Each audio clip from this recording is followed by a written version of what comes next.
My name is Kim Hickman. I teach 4th grade at Waddell Elementary School. For the past several years, we've collaborated with Rockbridge Historical Society on different projects. The students in 4th grade are learning about Virginia history, and one of the things that's so interesting is Lexington history really is Virginia history. And so they learn about the Civil Rights Movement, and then they also learn about the African American section of Lexington and visit different sites there. Like they visit like the first African American church in this area, the First Baptist Church, and learn about the history there.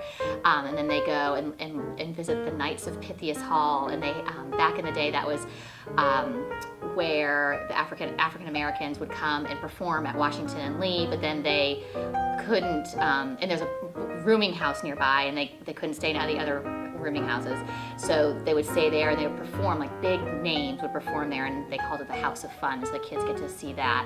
And they kind of like trace the history of that property, how it went from a steam laundry to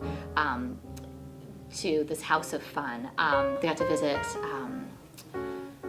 a home called Blandome, which was owned by a very important African American who also owned a butcher shop, which is now housed in the McAdoo's building. So the kids like have the connection, like they eat at McAdoo's, but they don't know the history behind it.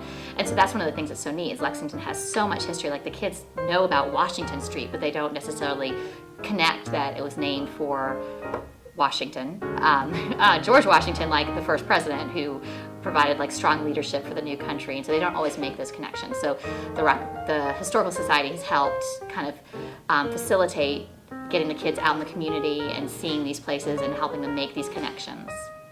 It brings history, it makes it alive, it makes it real for the kids, and it makes it hands-on and engaging and interesting for them.